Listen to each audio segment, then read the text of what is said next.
알아두면 유용한 경제 이야기, 오늘의 생활경제 시작합니다. 최근 순살 메뉴의 중량을 줄이고 닭가슴살을 섞어 도마에 올랐던 교촌치킨이 배달앱 가격을 2,000원씩 올리면서 또다시 논란이 되고 있습니다.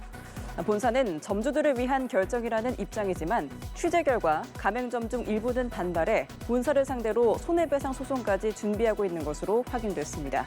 보도에 김도헌 기자입니다. 교촌치킨 대표 메뉴인 허니콤보를 직접 주문해봤습니다.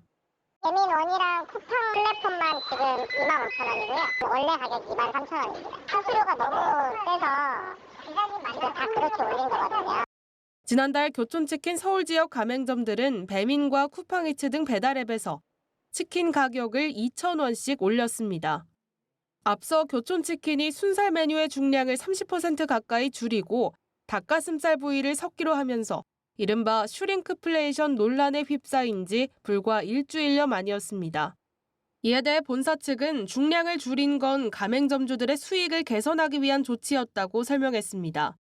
배달앱 자율가격제와 관련해서도 가맹법상 본사가 강제할 수 있는 부분이 없다며 가격 인상은 점주들의 선택이었다고 덧붙였습니다.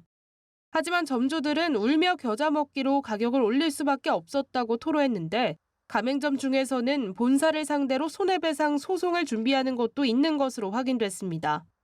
닭고기 가격이 오를 때마다 본사가 손해를 회피하기 위해 의도적으로 공급을 줄여 이익은커녕 피해만 불어나고 있다는 주장입니다. 시중에 답은 있었어요. 가격의 문제였던 거지. 가만히 계속 시간이 흘러가고 매년 반복되고 이러니까 너무 이제 지치는 거죠. 국회 정무위원회 국정감사에서도 같은 지적이 나오자 송종화 교촌 FMB 대표가 고개를 숙이기도 했습니다. 지금까지는 이에 대한 대처 부분이 미흡했는데 다각도로 방안을 마련하고 있는 중입니다.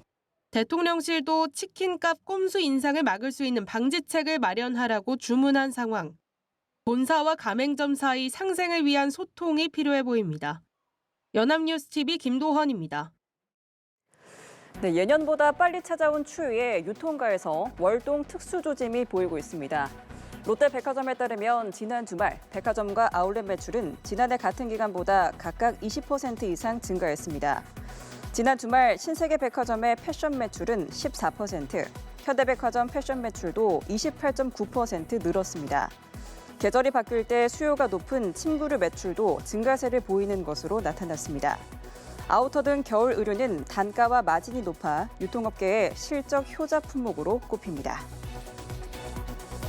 아토피 피부염이 있는 아이들이 도넛, 케이크, 햄 같은 가공식품을 자주 먹으면 장내 미생물 환경이 변해 가려움이 약 2배가 된다는 연구 결과가 나왔습니다. 정민영 삼성서울병원 소아청소년과 교수와 김혜미 부산대 식품영양학과 교수, 임치현 울산과기술원 산업공학과 교수 연구팀은 3세에서 6세 미취학 아동 75명의 식이 형태와 장내 미생물 환경, 아토피 피부염 증상 등을 분석해 이러한 사실을 확인했다고 밝혔습니다. 한식 위주로 먹는 아이들은 가려움증이 수면을 방해하는 정도가 1.75점 수준이었지만 간식 중심 식단 아동의 경우 3.5점이었습니다. 내년부터 소득이 끊겼던 저소득 국민연금 지역가입자는 보험료 납부를 다시 시작하지 않아도 보험료의 절반을 지원받습니다. 보건복지부는 국회 국정감사 업무 보고를 통해 이런 내용의 제도 개선 방안을 밝혔습니다. 기존에는 사업 중단이나 실직 등으로 소득이 없어 보험료를 내지 못한 경우 다시 보험료를 내기 시작해야만 최대 1년간 보험료의 50%를 지원했습니다. 하지만 내년부턴 월소득 80만 원 미만 등 일정 소득 기준을 충족하면 누구나 보험료 지원 혜택을 받을 수 있게 됐습니다.